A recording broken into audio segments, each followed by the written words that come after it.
warahmatullahi wabarakatuh. Saya Sri Hartati dari kelas Tadris Biologi 2 semester 4. Nah, di sini saya akan menjelaskan tentang sistem otot. Oke, langsung saja kita mulai. Nah, yang pertama ada definisi otot, fungsi, jenis, sifat, rangsangan, dan tanggapan otot. Selanjutnya, faktor yang mempengaruhi kontraksi otot, mekanisme kontraksi otot, perbandingan otot vertebrata dan invertebrata.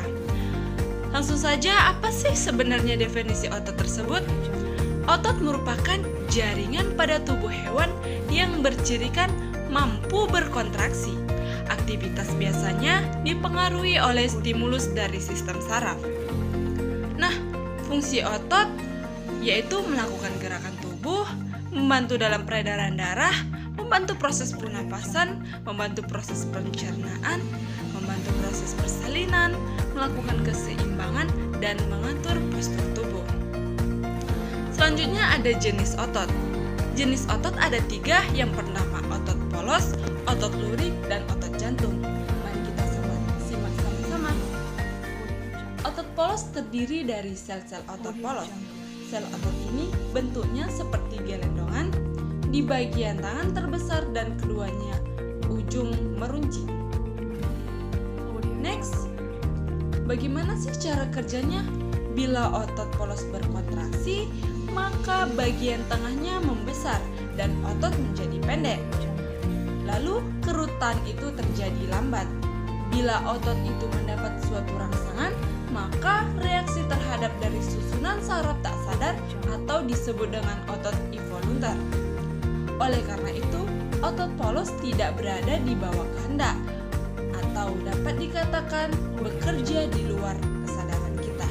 Nah, di sini saya sudah memaparkan gambar dari otot polos yang berbentuk serabut-serabut itu disebut dengan serat otot, lalu yang berwarna lebih gelap atau berbundar yang namanya inti.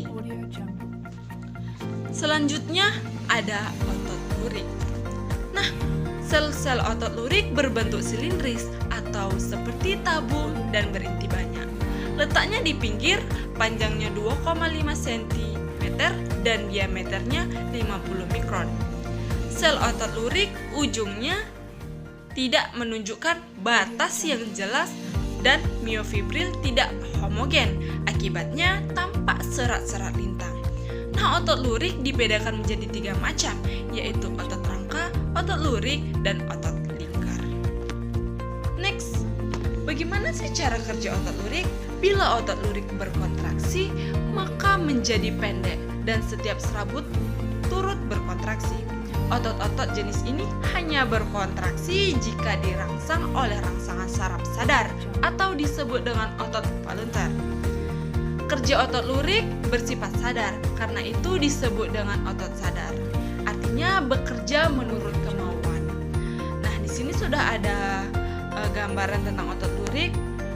Nah, yang berbentuk beku-beku itu disebut dengan seratnya, lalu yang warna pink muda disebut dengan inti sel.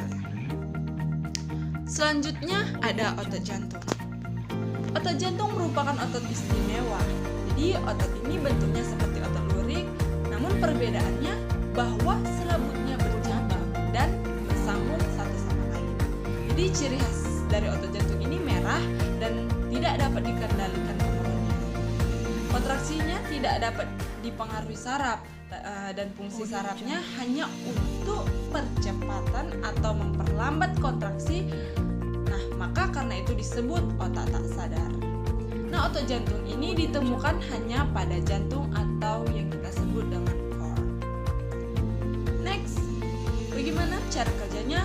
Otot jantung bertugas untuk memompa darah ke seluruh tubuh, bekerja dengan kontraksi secara terus-menerus yang dikoordinasi manuali. Dari sel otot hingga ke bagian serambi dan juga bilik ke pembuluh darah, baik itu bagian kiri maupun bagian kanan otot. Lalu otot itu memiliki sifat yang pertama, memiliki kemampuan kemampuan berkontraksi dan berelaksasi. Lalu kepekaan terhadap rangsangan atau yang disebut dengan iritabilitas. Nah, otot ini memiliki sifat yang peka. Selanjutnya, otot dapat membesar atau yang disebut hipertrofi. Lalu sifat otot dapat mengalami kecapean atau fatigue. Jadi otot ini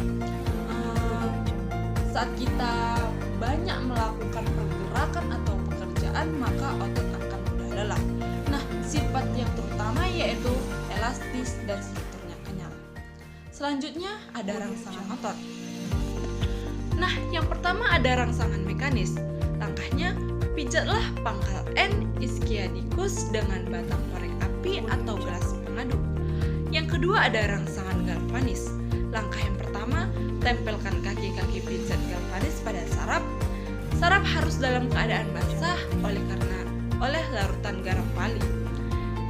Yang selanjutnya, coba tempelkan satu kaki pijat pada saraf, kaki satunya pada medium garam pali. Lalu, tempelkan kaki-kaki pinset pada mediumnya saja, sementara saraf berada pada diantaranya. Yang terakhir, perhatikan pada saat satu kaki diangkat dari medium dan pada saat ditempelkan pada medium. Next, yang ketiga ada rangsangan osmotis. Langkah pertama, dengan kertas atau gelas pengadu, tempelkan sejumlah kecil serbuk garam dapur pada pangkal saraf. Tunggu beberapa menit, perhatikan sifat kontraksinya. Catatan kalau tidak ada garam dapur, bisa menggunakan gliserin. Yang keempat ada rangsangan kimiawi. Langkahnya, celupkan sepotong kertas atau kapas ke dalam cuka glasial dan tempelkan pada pangkal saraf. Next, yang kelima ada rangsangan panas. Langkah pertama, nyalakan sebatang korek api, padamkan lalu segera tempelkan pada pangkal saraf. Selanjutnya, rendamlah gelas pengadu dalam air mendidih dan catatan, hati-hati angkat dan tempelkan pada pangkal saraf. Yang terakhir ada rangsangan Faradis. Nah, langkahnya rangsanglah saraf dan rangsangan tunggal dengan elektroda dari suatu stimulator. Atur kekuatan rangsangannya atau disebut voltasenya. Nah, saraf juga memiliki yang namanya tanggapan otot. Otot akan memberikan respon apabila mendapat rangsangan yang kuat. Nah, otot di dalam percobaan laboratorium dapat dibedakan 5 macam bentuk rangsangan, yaitu yang pertama mekanik, kimia, panas, dingin, dan listrik. Nah, di antara dari kelima macam tersebut, maka hanya satu yang sering digunakan, yaitu yang namanya rangsangan listrik, karena lebih mudah. Next, intensitas rangsangan ada 5. Yang pertama, rangsang di bawah ambang atau yang disebut dengan subliminal dan subminimal, yang merupakan rangsangan yang tidak mampu menimbulkan tanggapan. Yang kedua ada rangsang ambang atau yang disebut liminal dan minimal, merupakan rangsangan terkecil yang tepat menimbulkan tanggapan. Yang ketiga ada rangsang submaksimal, merupakan rangsang yang intensitasnya bervariasi dari rangsang ambang sampai rangsang maksimal. Yang keempat, rangsang maksimal, yaitu rangsang yang dapat menimbulkan tanggapan maksimal. Yang kelima ada rangsang supramaksimal, merupakan rangsangan yang intensitasnya lebih besar dari rangsang maksimal tetapi menimbulkan tanggapan yang juga maksimal. Nah, selanjutnya ada faktor yang mempengaruhi kontraksi otot. Yang pertama ada trap atau disebut juga staircase effect. Yang kedua ada rigor dan rigor mortis. Yang keempat ada sumasi dan yang ketiga ada sumasi dan keempat ada fatigue. Nah, bagaimana sih mekanisme kontraksi otot? Yang pertama, impuls syaraf tiba di neuron muscular junction dan mengakibatkan pembebasan asetilkolin. Jadi munculnya si asetilkolin ini memicu depolarisasi yang kemudian menyebabkan pembebasan ion Ca2 dan retikulum sarkoplasma. Tahap yang kedua terjadinya peningkatan jumlah Ca2 sehingga menyebabkan ion ini terikat pada troponin dan mengakibatkan perubahan struktur pada troponin. Tahap yang ketiga yaitu perombakan ATP yang akan membebaskan si energi dan menyebabkan miosin mampu menarik aktin ke dalam dan juga melakukan pembendekan otot. Hal ini terjadi di sepanjang miofibril pada sel otot. Nah, selanjutnya ada miosin akan terlepas dari aktin dan jembatan aktomiosin akan terputus ketika molekul ATP terikat di kepala miosin. Setelah ATP terurai, kepala miosin dapat bertemu lagi dengan aktin di tropomiosin. Nah, yang terakhir, proses kontraksi otot ini dapat berlangsung selama tersedianya si ATP dan ion Ca2. Pada saat impuls terhenti, maka ion Ca2 akan kembali ke retikulum sitoplasma. Oke, setelah kita membahas tentang mekanisme kontraksi otot, selanjutnya ada yang namanya perbandingan otot vertebrata. Nah, yang pertama ada viscus. Berdasarkan lokasinya, otot dibedakan menjadi dua, yaitu otot rangka dan otot non-rangka. Berdasarkan struktur fungsinya dibedakan menjadi tiga, yaitu otot jantung, polos, dan lurik. Berdasarkan pergerakannya dibedakan menjadi dua, otot sadar dan otot tidak sadar.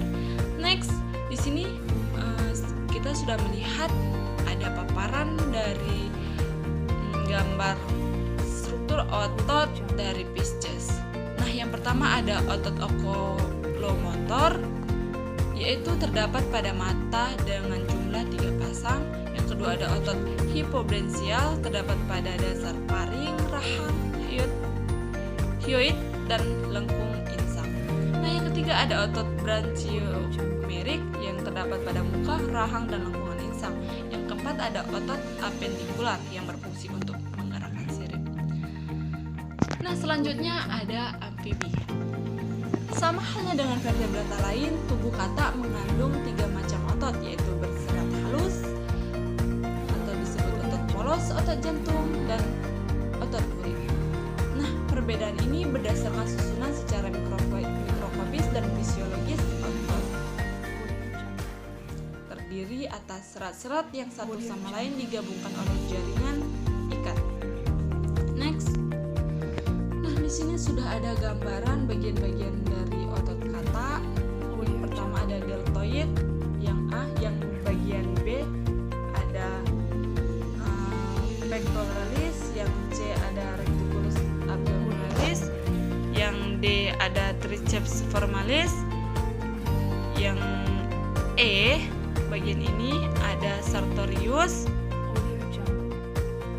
dan yang F ada adductor magnus, yang G ada gracil major, yang H ada gracil minor, dan yang I ada external oblique. Nah, selanjutnya ada reptil. Sistem otot pada reptil mengalami modifikasi untuk mendukung organ-organ viscera, berat badan, dan juga untuk memungkinkan beberapa jenis gerakan. Begitu juga dengan otot respirasi telah teradaptasi untuk kehidupan di darat dan berkembang biak dengan baik. Nah, di sini sudah kita lihat ada paparan dari gambar sistem otot dari reptil. Yang pertama ada trapezius, yang kedua latissimus, trapezius untuk memperkuat bahu, latissimus dorsi untuk memperkuat punggung, intercosta untuk mengangkat rusuk, rectus abdominis untuk mengembiskan dinding perut, transverse untuk menekan perut, external oblique rotasi toraks ke sisi yang berlawanan, internal oblique sebaliknya, dan eksternal ini untuk gerakan pergelangan tangan. Selanjutnya ada aves. Nah, sistem aves ini yaitu pada burung berbeda dalam banyak hal dari kebanyakan vertebrata daratan lainnya. Jadi aves dapat terbang karena mempunyai sayap dan berat badannya relatif ringan.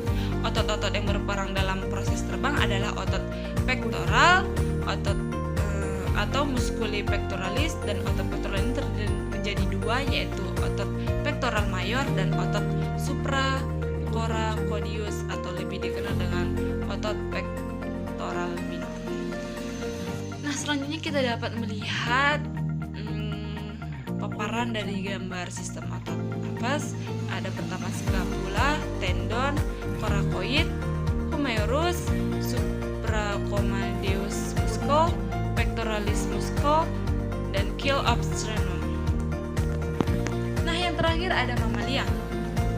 Bila dibandingkan dengan vertebrata, rendah mamalia memiliki muskulus, segmen pada vertebratae dan costae lebih sedikit, dan sehubungan dengan pekerjaan yang lebih banyak pada kepala, leher, dan ekstremitas perkembangan bayi. Nah, di sini ada beberapa bagian otot pada mamalia. Yang pertama ada musculus masseter, yang kedua musculus craniocephalica, yang ketiga musculus pectoralis, yang keempat ada musculus rectus abdominalis, yang kelima musculus obliquus abdominalis, yang keenam musculus transversus abdominalis, yang ketujuh musculus intracostalis, yang kedelapan musculus latissimus bursius, dan kesembilan musculus musculus. Oke, yang terakhir ada perbandingan otot invertebrata.